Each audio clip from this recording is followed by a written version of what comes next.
you are. Sorry. Hello. Hello. What's going on? Nothing. Just here enjoying my time. How are you? I'm good. NBA playoffs game is getting ready to start, so if I get a little sidetracked from time to time, bear with me. Okay. All is forgiven. How was your day? Not too bad. I just chilled out, knocked out some chores, the usual. Did you? How about you? Nice. I had a good day. It was a good day. I don't know.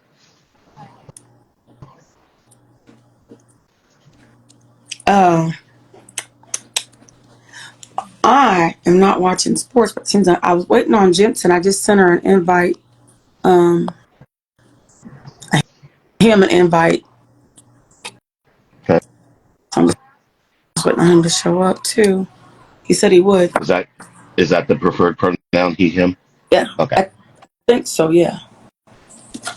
I'm old, so you're he. Yeah.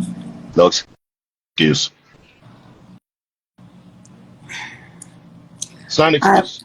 I've always called Jensen him or he. Yeah. I do my best to be as respectful as possible. Yeah.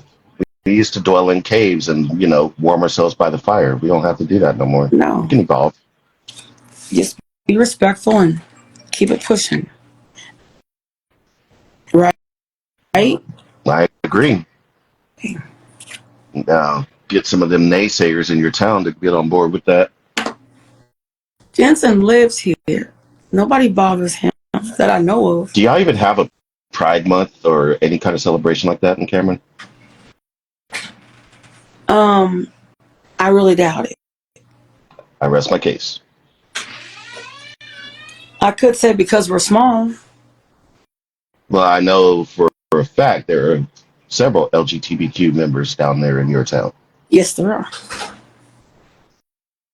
No But excuse. I don't know if they've ever petitioned to have one. Well, if they did, I'm pretty sure there'd be like 10 or 15 people ready to shut it down. I don't know. I think that's a good question, though, to ask people is how they feel about people from the LGBT community. See how I just write stuff down when we're talking. Mm-hmm. But I think I would like to know. I mean, because the only way we're going to get past the social stigmas of all these things is to start normalizing it. And you can't normalize it when people are too busy upholding traditions they didn't even know they inherited.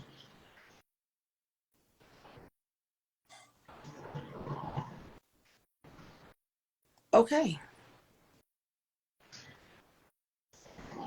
That was a mouthful. Do y'all have one there in Des Moines? Oh, yes. I'm sure you do, yeah. Yeah, several. I know they have one in the city. In fact, Jensen and I were talking, and I think it's in a couple of weeks or a couple of months or something. He said he was going to go to one out of state, and then we were talking about the one in the city. But yeah, Yeah, Pride Month is in June. yeah. So yep. And I know my son. I think he goes to them too. Good. Yeah. Yeah, I'm planning on going to attend at least one event next month rather. You can take pictures. Of I course. know, right? All that colorful love and support and uplifting stuff. It's a beautiful thing. You took a really good set of photographs. Sorry, guys. You took a really good set of photographs when the kids had to walk out. Yeah, Yeah, you did. Yeah, I like moments like that. yeah. Little youngsters exercising their constitutional rights that grown-ups are trying to legislate and shut down. What a world we live in nowadays, huh? Well, somebody's got to have something to say, right? You got to fight something. No? Yeah. I don't know. The way I see it is, they got mad at us for getting our rights in the civil rights, in the Mhm. 1960s. And for the next 70 years, they've been attacking Americans, all kinds of, you know, marginalized Americans that don't fit the billet of what they perceive to be American, you know. And it's like, if we don't have a war to fight, we nip and gnaw at each other's heels and ankles all the time. Do you think, okay, so we know that there are people who just, what you just said, but do you think that at some point people will ever just stop the stupid fighting? No, Okay. probably not. I think they're so indoctrinated in their inherited beliefs, they legitimately will not just stand 10 toes down for it, but they're willing to die for it. But it's against their own self interest. That's the part that's troubling me. You know, poor rural white people and black urban people have a lot more in common than they want to admit, but the messaging gets so muddled up though along the social hierarchy levels that yeah, people get lost in the sauce on both sides. My son and I were having a conversation one day, and he said, "Mom," he said, and I mean, I think the same way he does. He said they use so much time and power just to keep everyone divided. He said, he said if people would just stop and look, because of course, my son is not the same color as I am. He said, well, the people would just stop and look and know that everybody is almost the same, except for that one portion, that one part of us that's not. He said, we're Yeah, just, a little bit of melanin, a little huh? bit of melanin. Yeah, he said, that's the only thing that makes us different. Everyone has different attitudes, but I'm sure that if you go in every race of people, ethnic of people, you're going to find two people with the same attitude. They Mm-hmm. don't look nothing alike. They got the same attitude. On two totally different sides of the spectrum. Yes, Mm-hmm. he said, so they use our skin to keep us separated. Well, it doesn't just end with skin, though. It's skin, it's gender, it's Mm-hmm. socioeconomic status, it's sexual preference, it's haves, have-nots, Mm-hmm. all kinds of things. Well, yeah, because they had to learn to separate us differently as well as gender. I mean, as color, because different groups are popping up and asking for what they deserve. Well, let's say it this way: people are asking for their constitutional rights to be observed, to be, you know. So now they got to keep other people separated as well. But it's only a more fair distribution of wealth. If anybody looks at the map of the wage gap, you'll see the top 10% own like 40% of the wealth. The top 25% own 70% of the wealth. The bottom portion, not even the full percentage of the wealth. And that's almost 70% of the people in Mm-hmm. this country. So these 25% got the messaging, the marketing, and all this stuff on lock. And Mm-hmm. they ain't giving it up, even if it is the right thing to do to share the wealth or more equally distributed. Now, we're not asking for that top 40% of the income. We're just asking for our fair share, which is more than, wait, right? I said less than 1%, right? It's Mm-hmm. actually 0.7%. 0.7% of the nation's wealth is distributed amongst 70% of its poorest people. That's And sad. and they want to bicker, moan, and complain. Oh, you're just looking for a handout. Oh, you need to pull yourself up by your bootstraps. It's disgusting how greedy they are. I have I think we have had this conversation before. So we could look back now because we're so many years from the 60s. Integration, did it hurt or did it help? Hurt. explain? Trying to get people to see a walk of light that they are uncomfortable seeing, that generationally was taught to them not to even acknowledge or see, is a futile effort. I would argue, especially nowadays, considering that the segregation divide in schools is exactly where it was pre Brown versus Board of Education. In other words, we are at the same margins, the same divisiveness, the same separatism. So where's the improvement? All we got is a lot more culture clashes. Now, yes, I will grant it. There are larger amounts of black millionaires in our society, even a couple of billionaires that are black. However, we also represent 13% of the population nationwide. We don't own 13% of the wealth. We, I don't even think we have, like, I don't even think it's 5%. I'll have to look into that, but I'm pretty sure it's around 2 or 3% of the nation's wealth. And they act like, you know, this is reckoning. This is a reconciliation. You have oppressed and discriminated and marginalized us since the founding of this country in 1776. No, before then, in 1619, when they landed in Virginia. Mm-hmm. And you act like you're doing us a favor by doing the right thing. I mean, like, like Seeley says, till you do right by me, Mm-hmm. till you do right by me, everything you think about's gonna fail. And sorry, not sorry, it seems to be the case.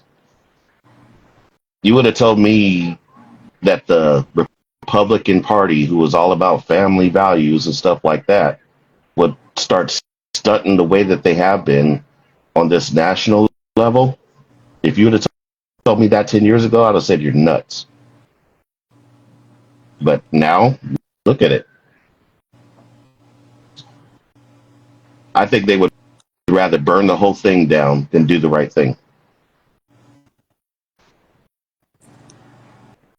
Do you think at some point from that point up until, well, the drugs, do you think that from there to there, do you think that they have made some of us a little lazy? Because What do you mean since the integration of yeah, schools? because okay. So let's start from that point on until even right now, because some people, some women, have been forced. Well, some families have been. We know that they were separated through mass incarceration, Mm-hmm. but at some point, I feel like some of us have just learned to settle and depend on them to take care of us. You mean like become reliant upon the government? I Mm-hmm. don't disagree. It's such good wording. Thank you. What, and I know this, I feel like this is almost like a cancer when it comes to us. That there are some people who need the extra help, but then there are some people who just rely on it. And it seems like the people who need the extra help can't get the help because they make too much money. And in my opinion, that's just another way either to make you quit totally and just, rely on them or work harder. But unfortunately, sometimes I see some of our young women, especially, not doing anything. Well, I don't know how that necessarily connects between like from the war on drugs to the segregation of schools, but I will say this. I mean, time zones, the time, like from that time to that time, has it gotten worse? Do you think that they made us that some of us have relied on them so much? We got these rights, and then now we're doing this, and now we got rights. Now they try to mess us up with the drugs, and then then other things happen, and other things happen. I just feel like some of us have depended on them so much they don't know how to get out. I don't Well, I can't tell you how to feel, but I will tell you what I know. Go ahead. The Brown versus Board of Education decision happened in 1954. Mm-hmm. Immediately after it happened, the oppositions in the political parties did everything they could to try to dismantle it. Mm-hmm. It wasn't until 1968 when the Civil Rights Act happened where they actually fully complied with the schools. And that's when the busing thing started happening. Mm-hmm. Around that same time, Nixon got elected, and then he started the war on drugs in 1971. So that's what, 3 years of doing the right thing? Mm-hmm. And then immediately as that started happening, they began marketing the criminality of inner cities. You know, Mm-hmm. these people are the bad guys, these deviants, these thugs, and all these other things. And they built an empire off of that. Mm-hmm. Then you fast forward to Reagan, the Iran Contra affair, where they're using money from Colombian drug sales in order to purchase weapons from the Iranians and all this other stuff, so that they could pump more drugs into black communities of color. I sorry, it just seems to me that every time they do the right thing, they do 6 or 7 wrong things to undo the right thing that they did. Okay. So I'm sorry, their track record just doesn't make them trustworthy. Not saying they're trustworthy, but do you think that through all of that, what you just explained, some of us have become more dependent on them? I think that's And do you think that was by that was, design. I huh? think that's by design. I was gonna say, you think that was the whole purpose? They speak family values, take care of your family, but at the Mm-hmm. same time, they criminalize and lock up the men. Mm-hmm. So who do the women going to rely on? Pimp Daddy Uncle Sam. Don't worry about it. You can have my SNAP benefits. You can have my low rent, low income housing in my red zone communities. But please don't think that you can elevate yourself in our socioeconomic structure because you're not welcome here. They know what they're doing. And then when you have the nerve to call them out on it, the pearl clutching begins. I mean that. What are you talking I about? would That is, never, I have never done nothing like that. No, but you definitely benefited from it.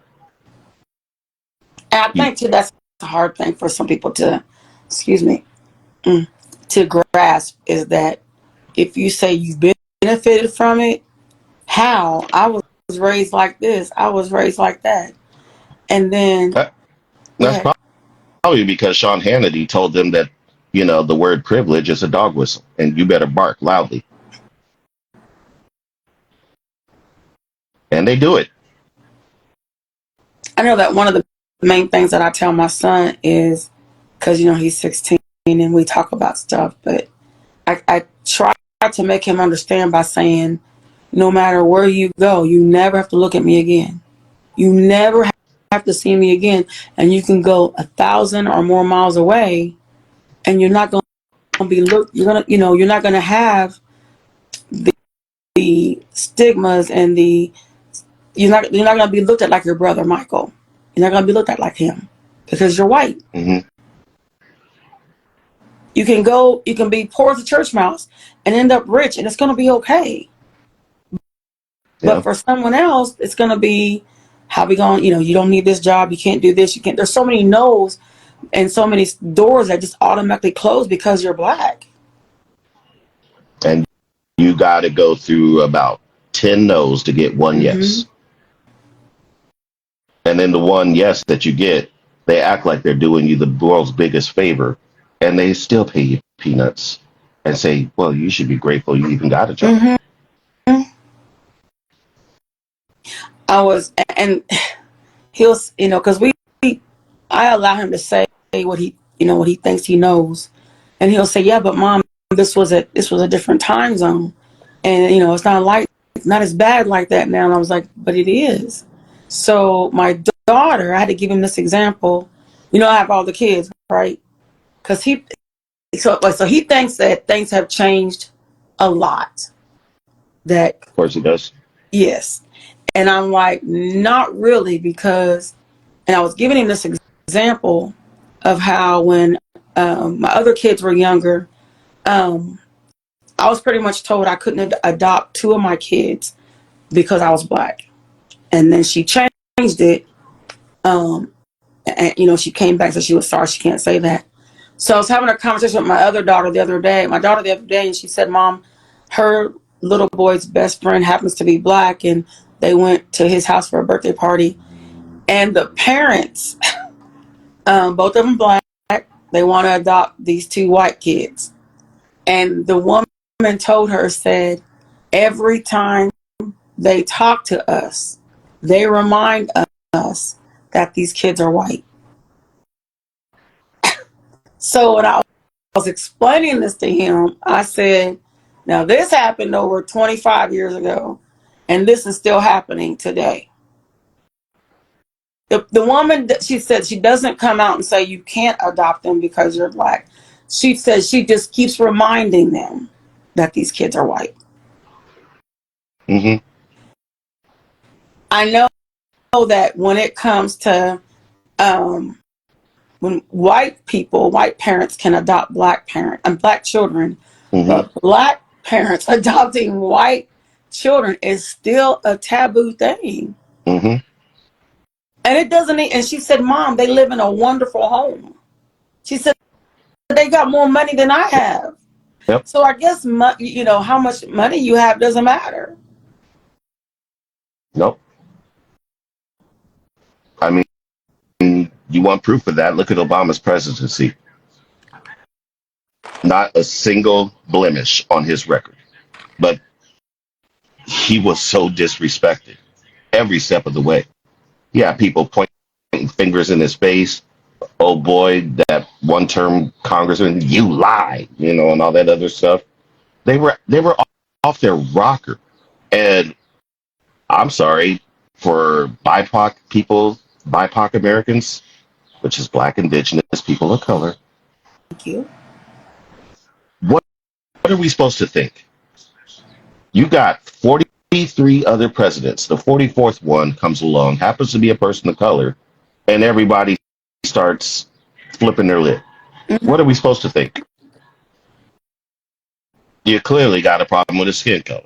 That's it. And just because it's a little bit better now than it was back then, I'm sorry, if you put 1 inch of knife in my belly instead of 4 inches, it's still a stabbing. That's what I didn't use that, but I said, son, pregnant is pregnant. I'm it's a week pregnant to 9 months pregnant. Yeah. There's no such thing being a little pregnant. Mm-hmm. You're still pregnant. So try to get your son to understand the pregnancy. Yeah, it's the first thing I thought of. I'm sorry. Yeah. Now, if you would have said if I would have skeeted in her just a little bit, versus I just flat out bricked in her, and she still ends up pregnant, it's still a pregnancy. Still a pregnancy. Yeah. And I try to make him understand that prejudice is prejudice, whether it's a little prejudice or a whole lot. Mm-hmm. Whether they're looking at you saying, well, I'm not prejudiced, I just don't believe in blacks and whites mixing, or that's your business. Or if it's get off my lawn, it's still prejudice to me. That's like that kicker for the Kansas City Chiefs, the one that gave that commencement address and kind of told women, well, yeah, you got your degree, now get on in the kitchen, basically. First off, he gave that speech at a conservative college. Secondly, I'm pretty sure his commencement speech was probably vetted before he read it to the students. Thirdly, this is America. He has free speech. I would argue his speech is much more free than ours is. But, that's for another discussion. So I also feel like, too, discrimination in any section is marketable. They love to pimp that stuff, controversy sells. So I think people just need to conveniently put their blinders on and off, especially when people are voicing opinions that probably aren't even theirs and just inherited to them, you know. So he said that they needed. He basically said, I got this right, that they belong in the kitchen. Mm. He likes to preserve the patriarchy and keep women in their submissive, subordinate state. Yes. But we already know how you feel about that.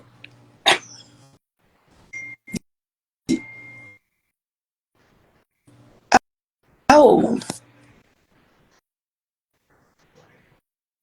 Jensen asked to come in. I just now saw your thing. I'm sorry? Hold on, I was telling him to. Let's see if I got. Oh, never mind. There it is. Okay, I just invited you. It's Jensen. He's at the bottom. You're Hey, sorry, fine. I've been doing yard work. You're fine. Somebody's got to do it. This ain't gonna be me. So, have you guys met before? Negative. Jensen, this is my cousin Darigue. Darigue, this is Jensen. How you Hi. doing? I met Jensen because he used to take care of my son at the group home, and we hit it off pretty good. I mean, I thought we did, didn't we? Yeah. I would agree, for sure. I wasn't a pain in the ass, and he did what he's supposed to do. I don't know. So I had a question, and so Jensen, I know you can answer this question. Well, for you, you can answer this question. Men and women are built separately. We're built differently. Excuse me. Um, we're built different mentally, psychologically, physically, emotionally. Right? Am I I right? would agree with that. Okay. As a transgender male, what can you grasp what it's like to be a male that was Um, born male? I have spent my entire life, not just my entire adult life, aspiring to be something that I never was up until I finally got the courage to accept what I always knew. Mm-hmm. And so I spent my entire life studying the habits of men and seeing what the men in my life did wrong and learning from their experiences. And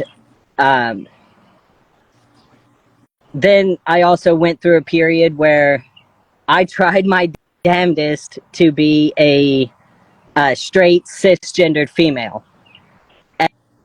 And that gave me the advantage of being able to understand women better, Mm-hmm. but I knew that wasn't for me. So while I have always thought like a man and portrayed my feelings as a man, I also can understand why when your girlfriend or fiance or whoever your significant other is gets home from work and they're having a bad day and they're mad because you didn't take the trash out when they thought you needed to. I understand that there's more than just you not taking out the trash that is why they're mad. They're not mad at you. They're not mad that you didn't take out the trash. They're mad because they just had a shitty day. They want to come home. They want to relax.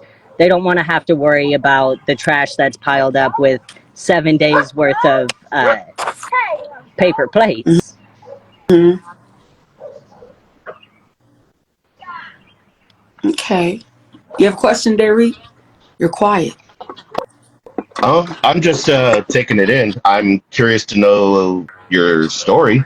Like, how did you come to transitioning and understanding who you are? Because you said something about seeing the side as a cisgender female. So, what have you deduced up until this point? Well, my entire childhood, I tried like hell to be a straight cisgendered female because not because it's what I wanted or what made me feel comfortable, but for the simple fact that growing up my whole life, my mom said continuously that she wanted a little girl.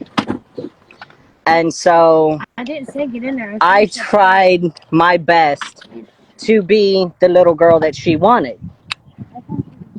And when it finally became apparent that I was never going to fit in as a little girl, and I just don't have the manners that a female typically has.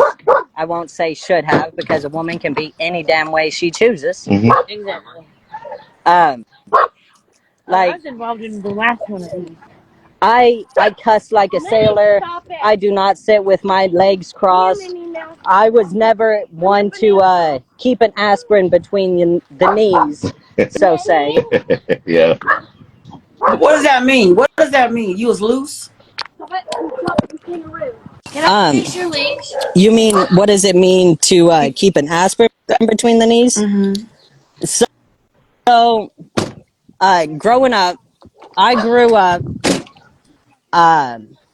Baptist. Mm-hmm.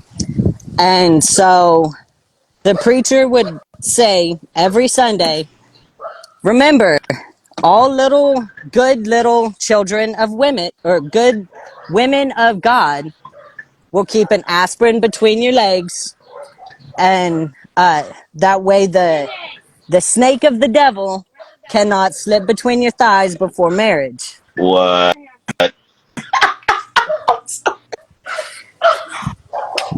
It was a southern little I love town. that. I'm sorry. I love that.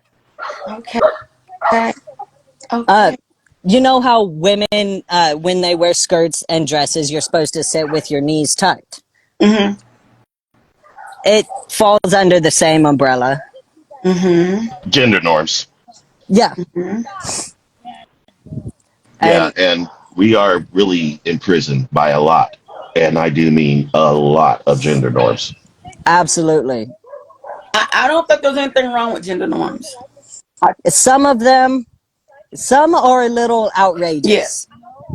I think Like, it's something go a little bit overboard, but no. I don't want to take out the trash. I just no, don't want more than I one. I agree. There are some jobs that, for lack of better words, men are better suited for. I think so. Um, but in the same respect, women can do those jobs just the same as a man can. I agree with that. But me personally, I'm the type of guy. I If my girl wants to go get her nails done, she can go get her nails done, and I'll be the one to take out the trash. Because if I'm paying for it, you're not going to fuck up them nails. See, that's what I'm talking about. If I'm paying for it, you're not gonna mess them up. Okay, I like that. So I was gonna ask you that next. Are you paying for those nails? Okay. Right? And the girl I'm currently with, she'll get out there and she'll turn a wrench with me on the truck just the same as any other guy. She'll sit on the tailgate, have a beer with me, but she will also get all dolled up in a dress and sit with her knees tucked. But I also spent a lot of time studying what all of the men that my mom were with, and watching everything they did wrong, how they would try and tell women how they should talk, how they should act. Shoot, even down to the kind of clothes they should wear. And So what, patriarchal beliefs. right. The classic dominant man is always right. Woman should not talk unless spoken to. Right. That's the kind of gender norms that I think is extremely outdated, because I'll tell you what, I have gotten better advice from women that I have never talked a day to in my life than from a man I've known my entire life. Have there been men in your life that aren't so stained by the patriarchy? Yes. Out of all of the men that, the adult men, I should say, that I have had in my life, there is only one that I would ever consider an actual man.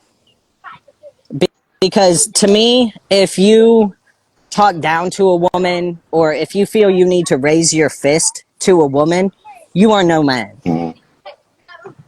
I so agree. Uh, Okay. who said that? JJ, Is that how? it is. How? I don't see no faces. You know, I'm not good at names. As in the last one of these. Hold on. Oh, okay, I remember. Hi. Hi, I remember you.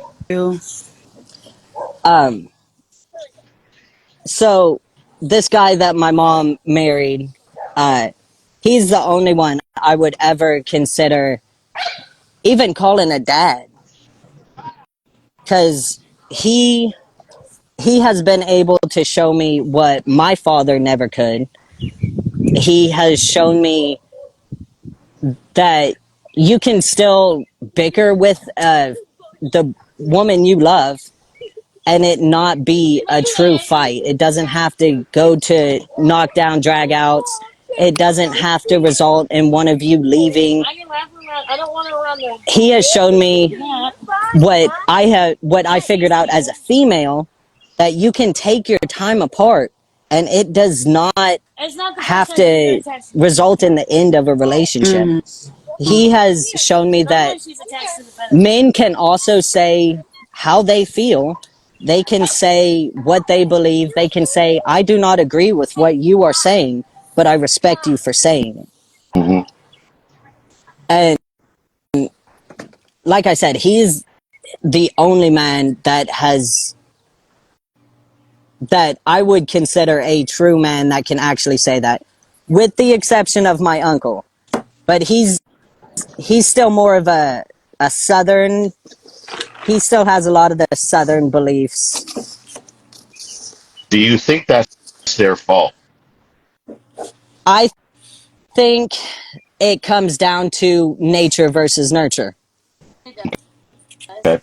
Because just like me, I was raised by my father, I should say, up until I was 9 years old. He was narcissistic, mentally abusive, physically abusive towards, we'll say, members of my family. And then once my mom left him, she got with this other guy who was a very, you wouldn't have anything if it wasn't for me kind of guy. Mm. And I can't tell you how many times my mom had to physically separate me and him from rooms from each other because we were about to go blow for blow. Because that is one thing you do not say to me. I am a self-made man, quite literally. I have the vials to prove it.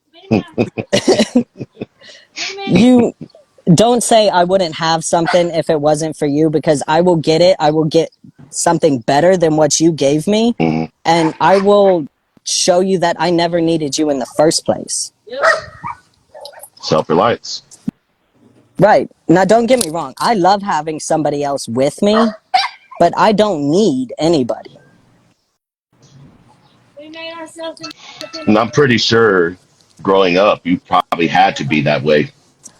Yes, I did. After my mom and my dad split up, my mom started working all the time so she could afford to continue to provide for me and my three older brothers.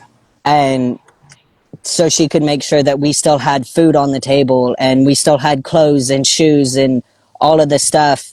And especially closer to the holiday season, she'd have to pick up more hours so she could make sure that she could provide us with at least something on Christmas.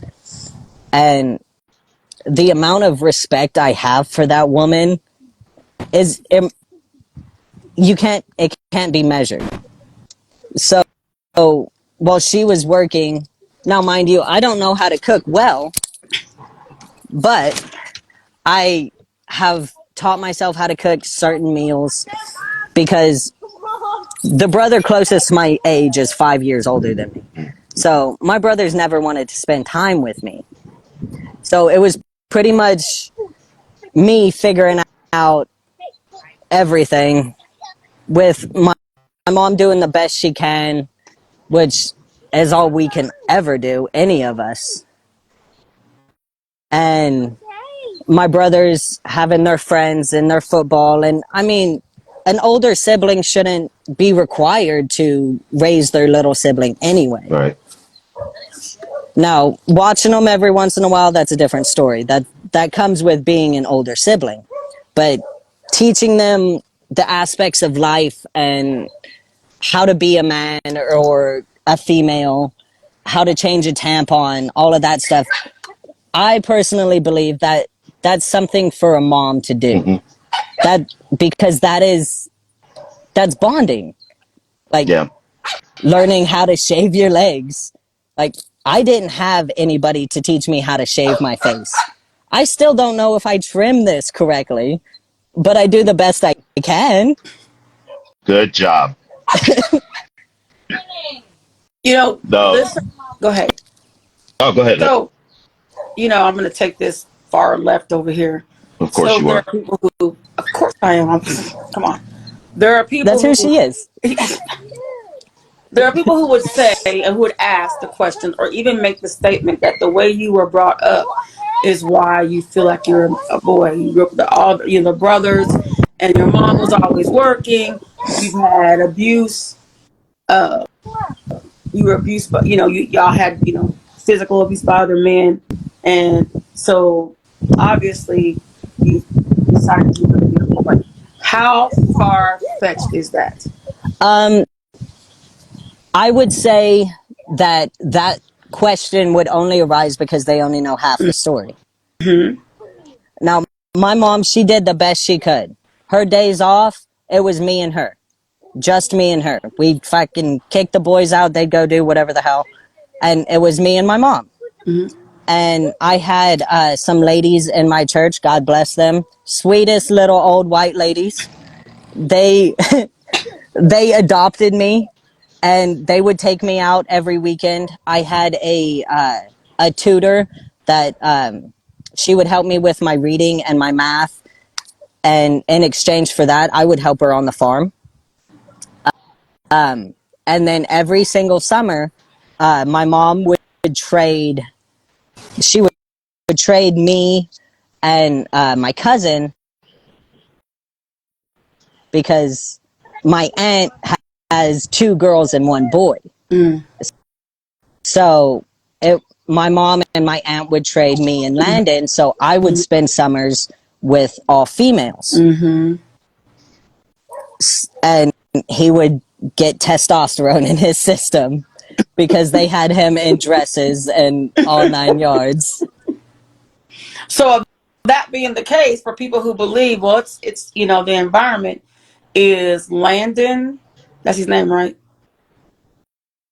Okay. Transgender or gay or just straight. Can't hear you, darling. We can't hear you. Can you hear me now? Yes, I can. Okay. Landon is a straight cisgendered male. He actually has 3 beautiful little girls now. So when it comes to the reverting back to nature and nurture, and if that makes you gay or part of the alphabet mafia, Mhm. I would have to say that neither nature or nurture plays a part in it. It's, Mm-hmm. for me personally, I was never going to make it as a female.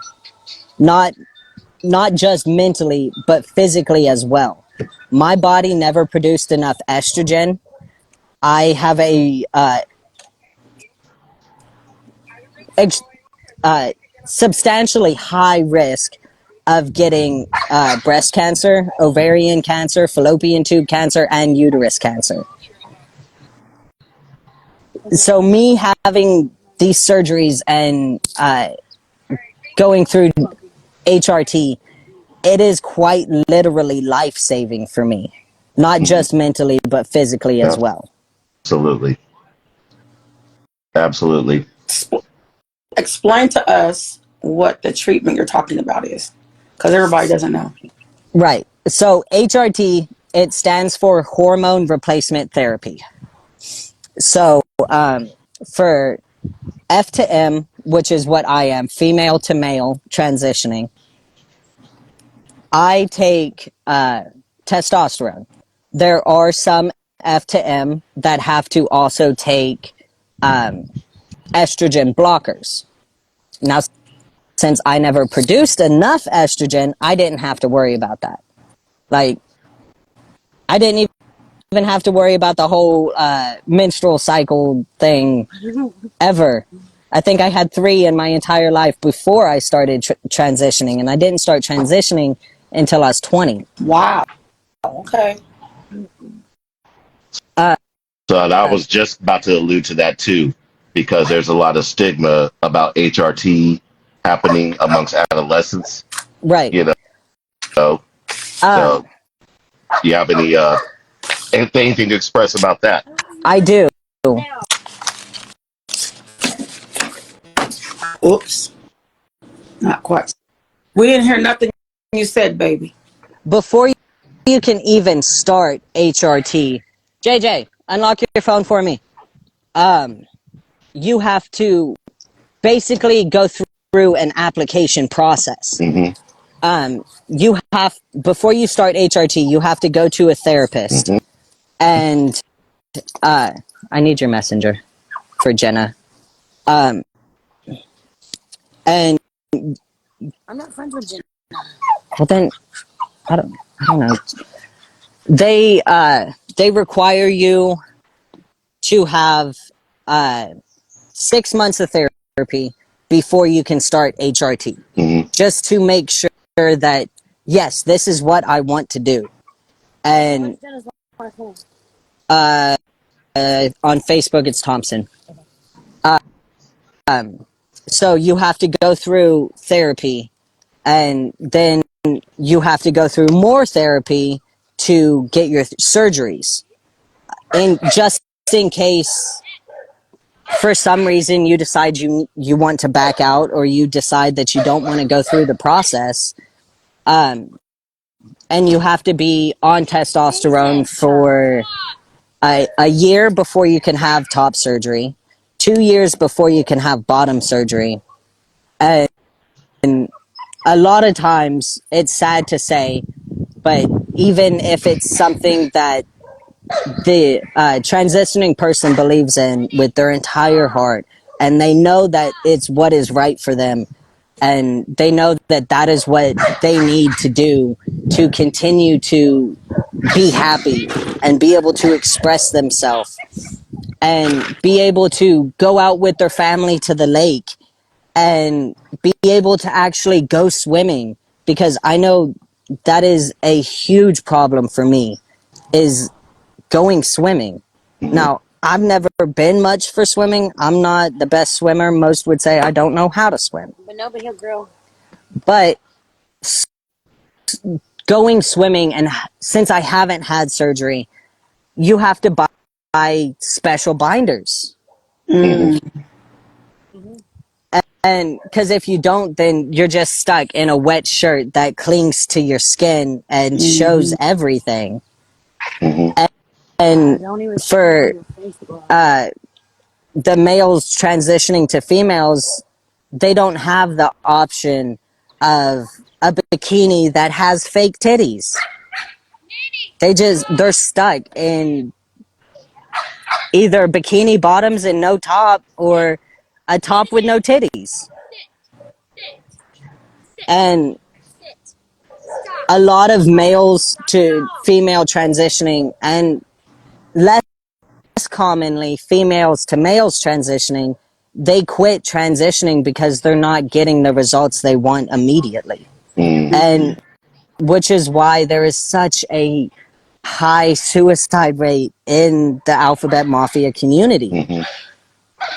Because whether it be their families not accepting them, their friends not accepting them, they're trying to do everything they can to be who they need to be. They don't have the support. So, and I have gone through it myself of having the same thoughts of, if nobody's here for me, then why continue? Right. And I imagine it's She even private. harder nowadays with all of the rhetoric and stuff and the debates that's going on, you know, especially for a young person who's transitioning, they probably feel like they're being targeted. Absolutely, because I mean, there is still a lot of communities, like a lot of people in the alphabet mafia try to stay out of southern red states. Hmm. Now, I'm not going to say yes or no on either side. What I will say is It's Thomas, not Thompson. the Republicans tend to have a stronger, I sent her a friend's request, and that's the conversation. More. I more don't know if she'll pay attention to it.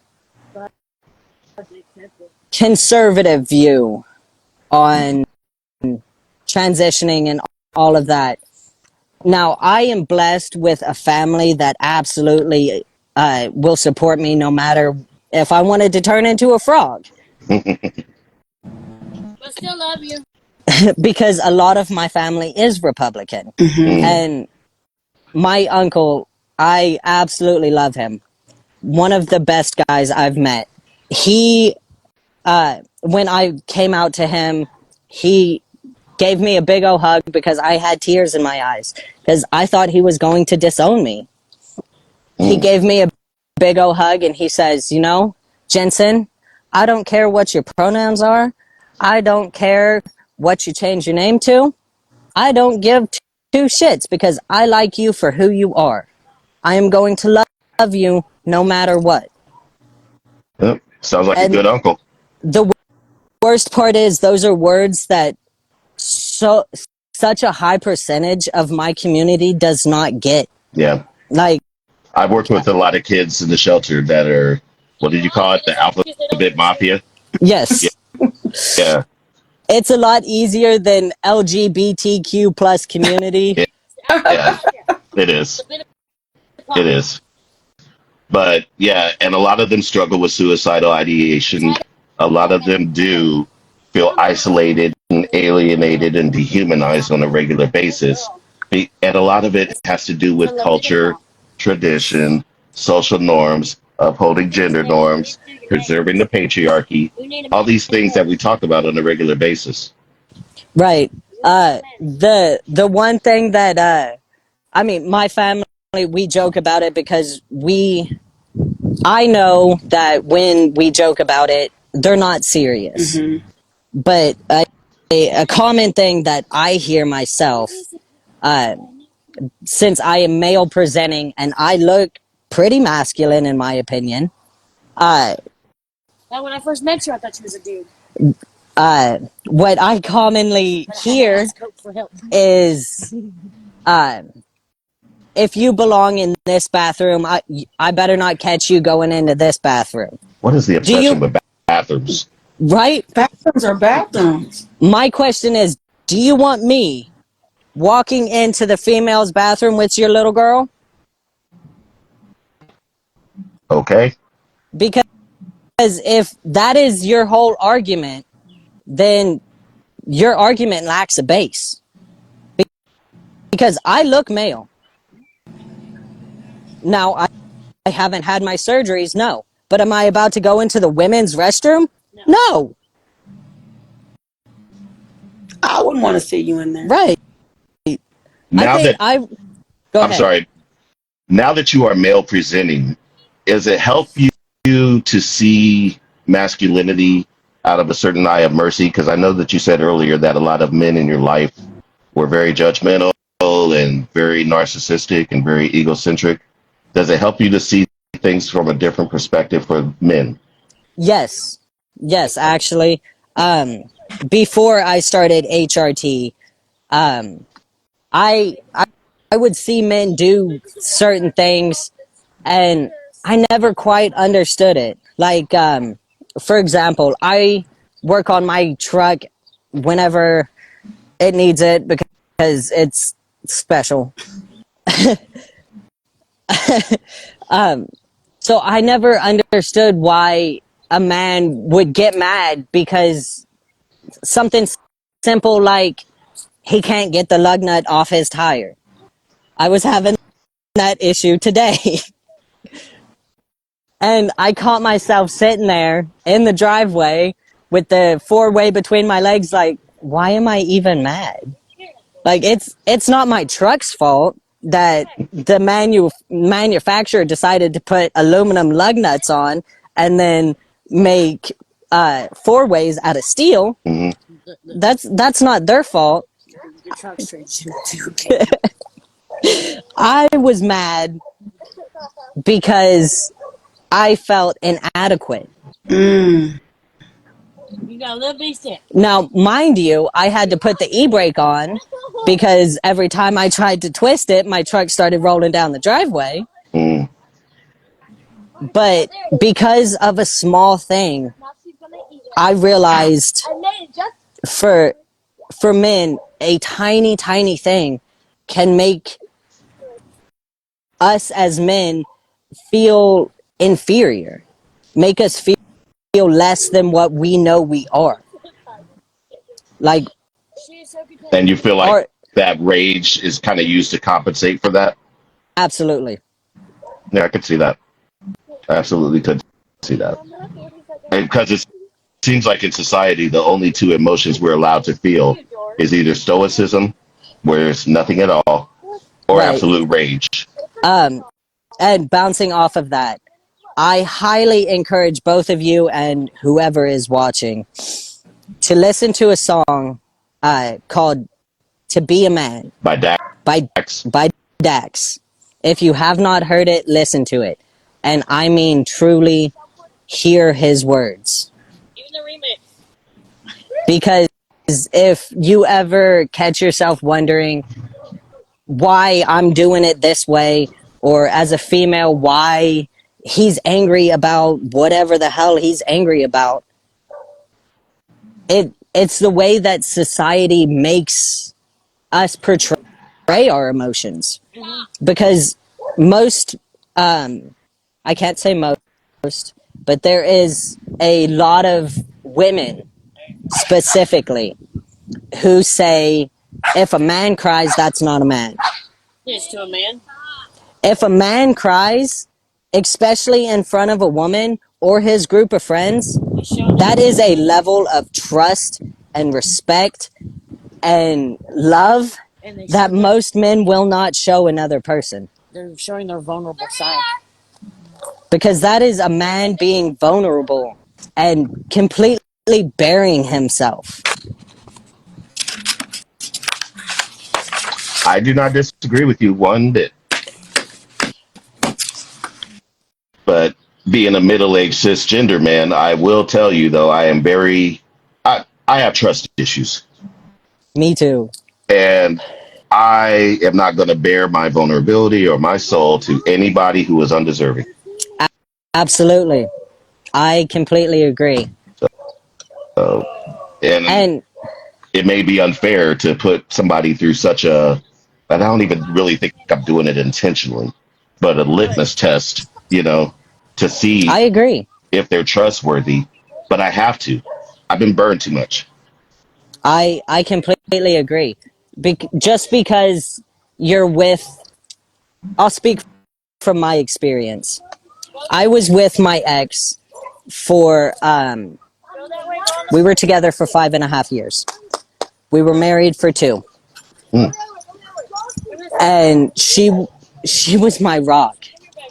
She was there with me for my first appointment in transitioning. She was the one who helped me with my shots. She was my everything. I was completely bare to this woman. And it took me until we got engaged before I ever actually fully trusted her. I could see that. And it was a long road, but once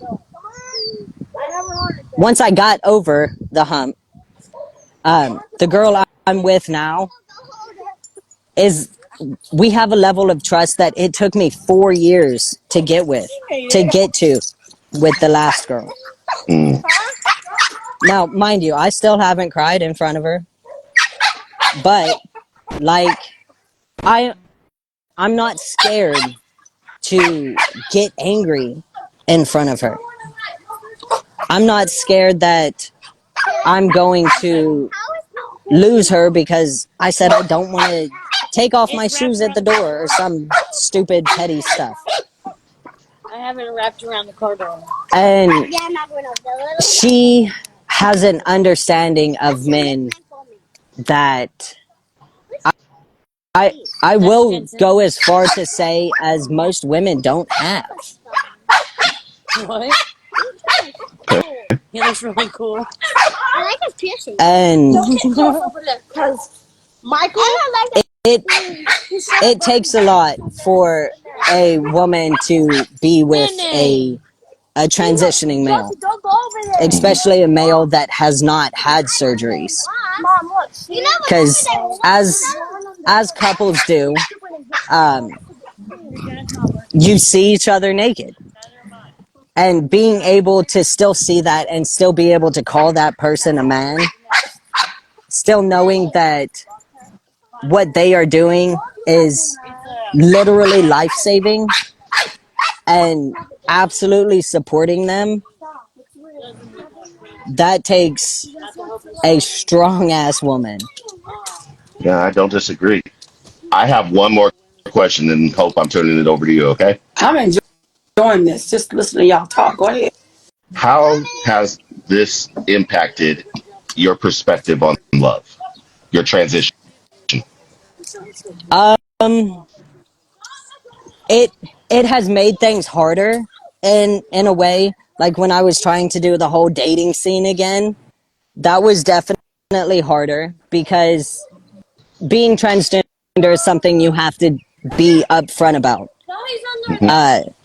But in the dating scene, it's almost like having an STD. It's Mm. almost like you have to tell people you have AIDS before you sleep together. Mm. That's heavy.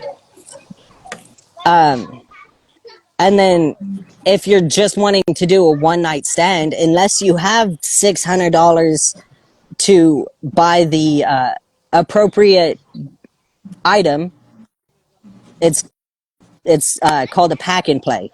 They run at least $600. Dear God. Can you explain what a pack and play is real quick?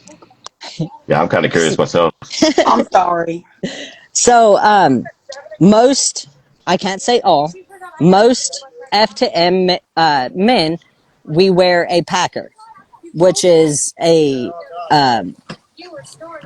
sometimes it's a full shaft and testicles, but it's squishy. Okay. It just gives the impression of having a penis. Okay. Now, a pack and play is one that is semi-rigid, So you can wear it as a packer and it doesn't look like you have an 8-inch rod in your pants all the time. Okay. And you can still enjoy your extracurriculars and you don't have to worry about switching. I see. Okay. So it's not like a harness or something like that. Correct. Okay. Now, us on the lower end of the money, we have to switch. So we need like 15, 30 minutes, depending on how complicated our harness is, to get on before we can have sex. Okay. I know. Dad, hold her real quick. And then you also have to make sure you have the right harness that doesn't chafe you. And you have to, I don't know about other transitioning men, but I know I like to wear boxers over mine because I don't want the straps to rub on my significant other. Yeah. Because I don't want it to chafe them neither. Yeah. That makes sense. So you have to make sure you have the right boxers too. I love that. I learned something. I can teach you a lot of things.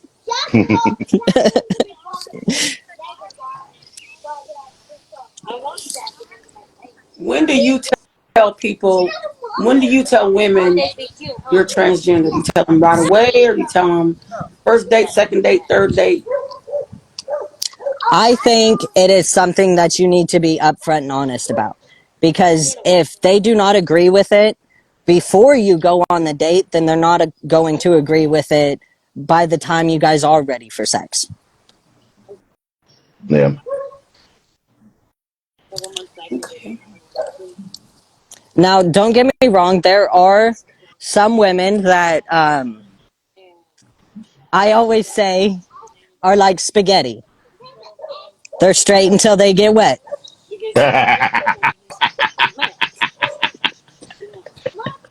Got it. I'm usually pretty open. I caught that one real quick. I thought it was gonna be you gonna have to throw them against the wall to get them to stick or something. Oh my gosh. I mean, BDSM has never been out of the question, though. I mean, I don't kink shame. Try not to anyway. But yeah, and I can. There is a couple that's just not okay, though. Yeah, I think the whole thing is off, but that's just my feelings. But again, people do what they like. But I will. Absolutely, as long as you're not hurting yourself or an animal, I don't give two fucks what you do. Yeah. Or kid. Yeah. Them's fighting words. Yeah. Now, I have had this debate with a lot of cisgender men. They believe that a transgender, whether it's M to F or F to M, is making a choice, which I don't disagree with that. But I also believe you're inherently born this way. Which do you feel is more true? I believe we are actually born this way. Because for me personally, and I mean quite literally, as soon as I learned how to do it, my mom could not keep anything feminine on me. Like, I mean, How was that? Probably about 9 months old. Oh wow! I learned how to take off my clothes, and so she would try to put a dress on me, and I'd immediately rip it off. Wow! My entire childhood, if she wanted to do family pictures, she would have to wait until we were in the parking lot of wherever we were doing our pictures before she could dress me, because I was just going to take it off. There was a time she sent me to school in a dress. And when I say I ripped it off, I quite literally ripped the dress in half to get it off of me because it had one of the back zippers.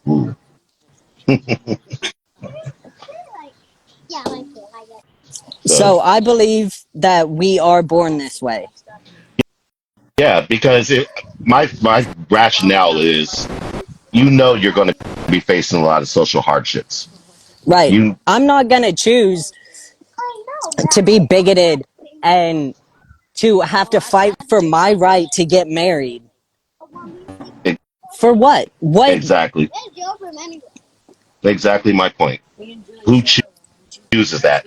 And I've lived Right. in New Orleans for a while, and I've met a lot of transgender females, and their life is rough.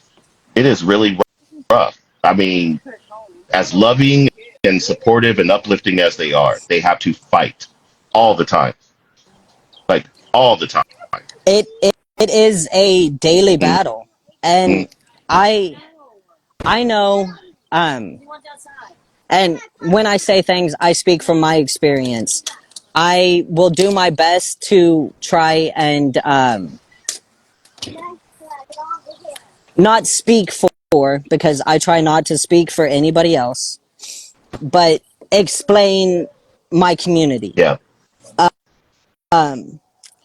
I know me specifically, especially after me and my ex split up, it was very, very hard for me to continue my HRT. Yeah, because depression And hit, right? absolutely. And even today, now that I have moved on, I'm happy. I have a loving, supporting fiance, and I have a family that absolutely supports me. And I have a, I have a friend that would go to the wall for me. It is still a battle weekly on if I still want to do this. Even though I know it is what I need to survive, quite literally, it it's more of the battle of, do I want to continue to keep explaining to everybody how important it is to me? Do I want to keep fighting to have my basic human rights? Do I want to keep fighting to try and educate the ignorant? Hmm. And I mean, oh, excuse me. Most days, the battle, I win, but there are some days where I lose that battle for the day and I have to try again tomorrow. Yeah. Have you considered going into advocacy? Because I would think you would make a solid ambassador for the LGBTQ community. See, I have not, but I, this is only my second podcast, but I have stage fright. Mm. Introverted. Very. No, this is why I wanted to take it. I even at home, I would rather sit in my room and watch TV, even if I'm watching the same thing they are in the living room, just in case they try and talk to me. Yeah. Because You I just have need to a hug. prepare for conversations. You just need a hug. That's all. You just need a hug. Hugs help. They help everything. Sometimes it depends on how you feel about physical affection that day. Oh, look at you two right here. Well, not every day is a day for physical affection. At all. Some some days, if you touch me, you might get hit. Do you think about? I mean, I know you don't like, people, but do you think that you would go back to school just for kids who go through this? Absolutely. If I were approached by somebody and they were like, "Hey, I got a classroom full of kids that could use somebody to talk them through whatever," definitely. Which was one of the biggest parts I loved when I worked with Hope's son, is I was able to educate them. I was able to teach them things. I was able to, and not to brag, but I'm Go gonna. ahead. I was able to teach him the questions he had about being a man. Mm-hmm. I was able to show him how to shave and not miss spots. Someone, Be the mentor you someone, wish you had. Yes. And I tell my fiance every day, I'm like, I want a son. You want to take it to the pool so bad. Love And that. I have always wanted a little boy. Because, I mean, I got nieces and nephews, and I helped raise one of my oldest niece, and her mom has done a fantastic job, and her dad's doing the best he can, and that little girl has turned out so well, even though she has my attitude. Like, when she gets in big trouble, they say my middle name instead of hers. No said. um, yeah, but I I love being able to educate somebody just to answer their questions. And I've even had elderly people come up to me and ask me questions. I love And that. I love that too. The generation gap that doesn't like asking the questions, doesn't like hearing the answers to their questions.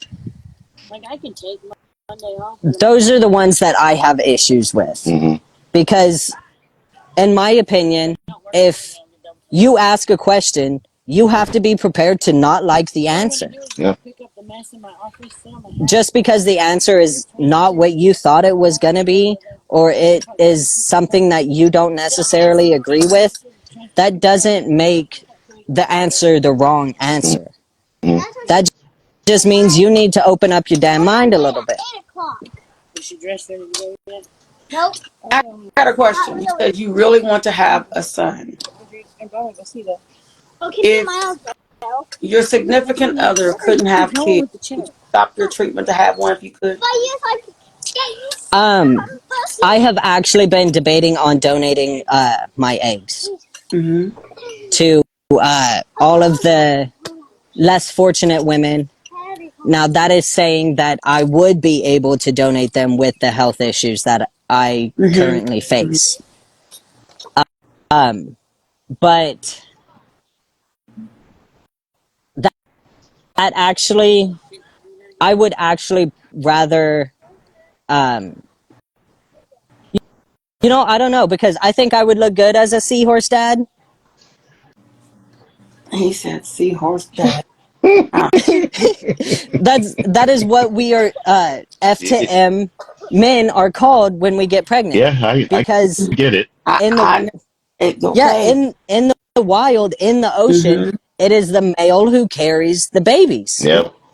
Okay. So we're seahorse dads Yeah. if we are the ones who Mm-hmm. carry. But I don't think that I can carry. Now, has your HRT probably compromised the reliance of your eggs? This child. Um, I mean, I guess that's a possibility, but I would say it wouldn't hurt it any more than the like 12 years I was on depot. Mm-hmm. Yeah, and through human development, I already know too that females have a certain level of testosterone too, just like males. Right, You know, Mm-hmm. and then once they hit adolescence and go through puberty, that's when the hormone levels shift. right. So a lot of things are just overly dramatized and stigmatized for whatever purposes, and we have to get past a lot of the noise in order I to start agree. seeing the other human beings for who they are. I agree.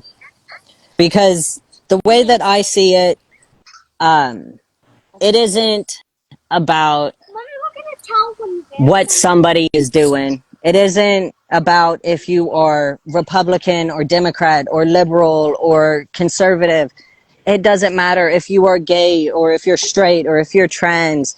It doesn't matter who you sleep with at night, with certain limitations, and that being minors and animals.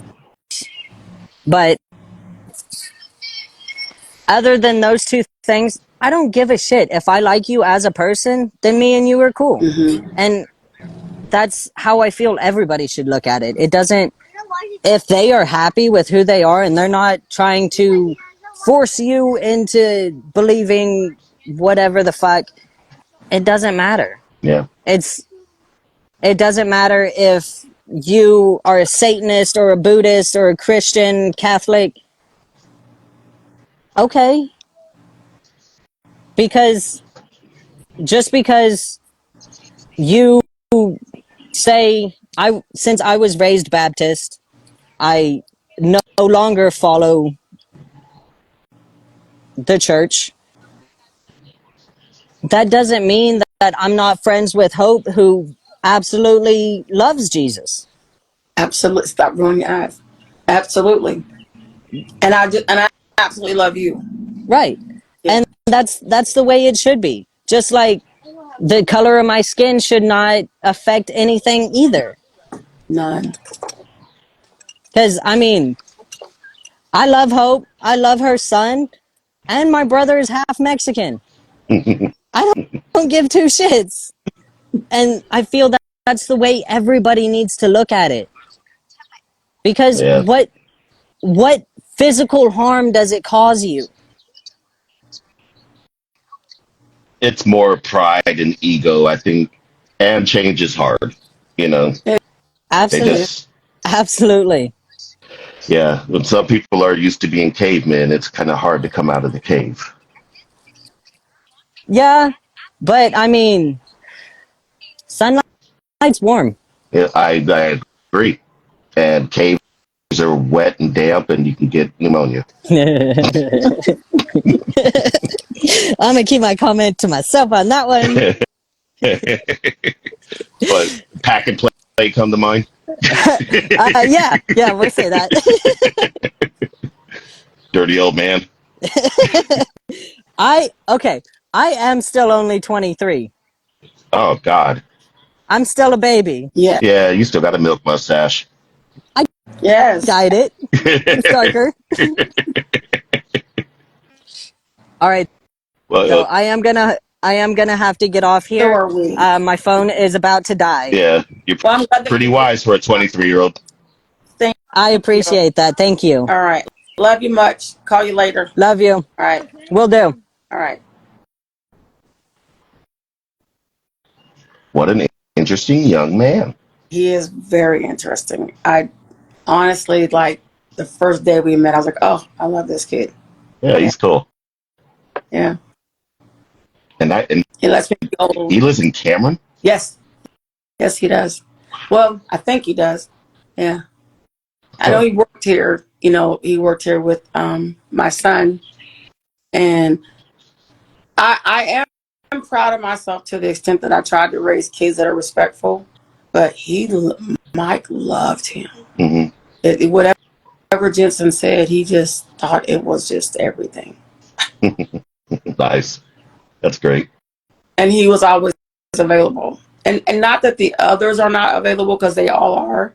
But if I had a problem, or if Mike had a problem, he'd call me, and I could just text Jensen, and he was right on it. So Well, his mom sounds like an amazing she woman. does. She does. She does. And like I said before, you know, those kids in the shelter, I've seen a lot of them get rejected by their families, you know, and That's unfortunate. it rips their guts out. It honestly does. I remember when my other son, Kyle, was probably in middle school. I always knew he was gay. We knew that from the first day I got him. Mm-hmm. And when I watched 2020 one day, and there were these kids, and they were killing themselves because they were gay and because their parents and their family rejected them. Mm-hmm. And I remember, like, I never thought about rejecting my son because he was gay. But I remember on that day, at that moment, when that show was over, I felt compelled to tell him that. Yeah. And I was like, you know, my rules for you are the same as your siblings. You're not bringing nobody else without being married. But you are my son. And you are my son no matter what you do. And he hadn't even, like, come out. Like but it, you know, we knew. And I remember when he came out, as an adult, he came out and he called me, told me, Mom, I'm gay. And I was like, okay, but I knew that already. But then I had to think back and think, okay, wait a minute. It is important that you acknowledge what he's saying, because he knows you know who he is. But now he needs to tell you who he is. Yeah. So I had to let him start over. I had to apologize and let him start over, because that was important to him. Yeah. But at least you got yourself out of the way in order to do that. Yes. Yeah. Yeah. You know, none of your gender norms or culture norms or religious beliefs got, interfered with that. It's just No. allowed him to be himself. Yeah. Yeah. I mean, when when I watched the show, I was not the person I am today. So, but I always said I didn't think that God would ever want me to reject my child, no matter what. And it was my as a mom, I was not going to do that. I was not going to wake up one morning and have him, have killed himself because he didn't feel like we loved him. So that was one of the things that me and my ex, we always, we let him know we love you no matter what. Now his biological father, he loved him, but it was hard on him. There were many days I had to sit down and he would say, did I do something wrong? I'm like, no, you didn't. This is just who he is. Yeah. I could see how parents would take that personally. Yeah, he did. He did. But it's their journey, not ours. That's it. I think that when I, with all my kids, I had to recognize that whatever they're going through, whatever they're doing, this really isn't about you. But, words like legacy start popping up in your head, traditions and lineage and all that other stuff. I didn't have, no, I never had that problem. But that's breaking chains. Yeah.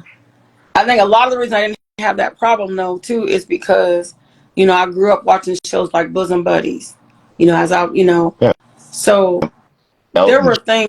John, Madonna. See what I'm talking about? I, grew up in the 80s. And so therefore, we've seen all kinds of stuff. Alphabet Mafia was like, okay. Yeah. Honestly, that's how I was like, okay. And I don't know. I don't see what the big deal is, but yeah. From a religious standpoint, I see where the big deal is. But from a mother standpoint, I have to look beyond certain things, and that's my child. From a woman's standpoint and from a friend standpoint, Jensen is my friend. But a religion is an individual journey. And you're going to have to atone when you go to the gates about whatever it is you have to atone for. That is that person's belief, and it's not our job to enforce it. And I never wanted to be the person. I never want to be the person who doesn't love everybody and who treats a person different because they're different than me. That's not going to be me. If I don't like you, then it has nothing to do with your sexual orientation, has nothing to do with your color. If I don't like it, it's because I don't like your attitude. Yeah. It's probably because you're a horrible person and you got an ugly face. Yes. And I mean, I'm just being honest because, when my the 4 kids that I have now, when their mom would come and visit a few years ago, she was she was dating a transgender male, and we had just started watching this show about the teenage girl that she transitioned, as a teenager. Actually, as a child, they allowed her to wear dresses and dress up like a girl. But we had just started watching their show, and then when the kids met their mom's boyfriend, Mm-hmm. it was nothing. They already knew because we had been, and I had taught them watching it because they're not gonna be with me forever. They're gonna meet all kinds of people all over the world. I mean, all over the country if they get to go there. But I didn't want them to treat people cruelly because of who they are. So you socialized them. Yeah. And We're kind of, honestly, that's what needs to happen, though. We need to normalize things that we perceive to be traditionally or culturally abnormal. You know, I think that it doesn't involve kids. You know what I'm saying? I, I everybody can't make, has their line. yeah, I can't make somebody do nothing. Everybody has their line. But the line isn't used or weaponized to gather the mob. Mm-mm. Say what you need to say and move on about your business.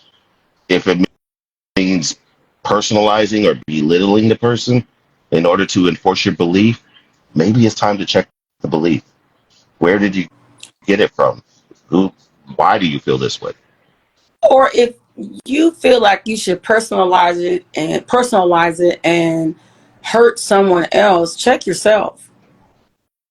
That's too hard. Because That's accountability. I don't like it. well, you know how I feel about that word. I So, do. but check yourself because we're not God.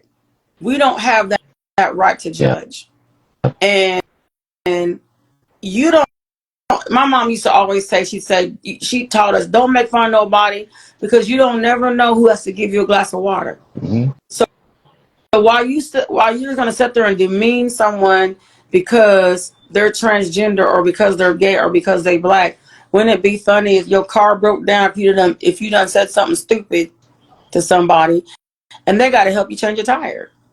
And even though it goes against cultural norms, that's why I align myself with LGBTQ community, because my fight is their fight. Their fight is my fight as a black man.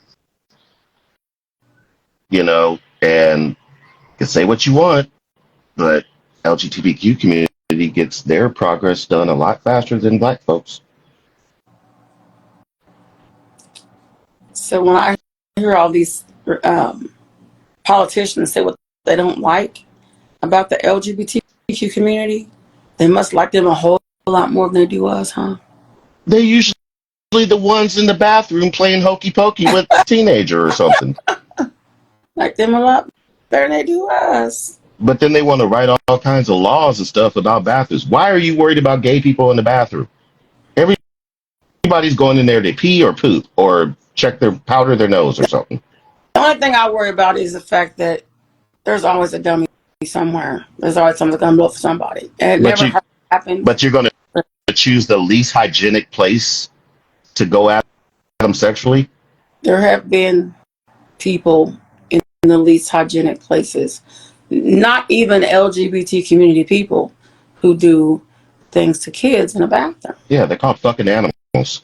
Huh? They're called fucking animals. Yeah, they're not even, so I always have my thing about bathrooms when it comes to kids. So, well, I guess that's maternal instinct. huh? I guess that's maternal instinct. It probably is. But I promise, ain't nobody trying to fuck nobody in the bathroom. Nah, there have been adults who've done things to kids in the bathroom. Not law worthy, Hope. Well, yes, I understand. Not law worthy. Not like, hey, I better talk to my congressman about this because we got a serious bathroom problem. Come on. I'm just trying to, drop a food nugget and, I'm just hearing all this sex. And I don't like it. That's not not happening anywhere. I just believe that people should be treated like people. I agree. Doesn't matter. And when like I said before, Jensen wasn't the first transgender that I met. So when I met him, it was easy. Mm. But then again, that's just who I am. I'm not gonna. No. And my son is gay, so you know. But I guess some people would rather write their sons or daughters off. Out here. I'm gonna write my kids off. It's gonna be for something besides their, sexual orientation or their gender. It's not gonna be that. It's gonna be something else.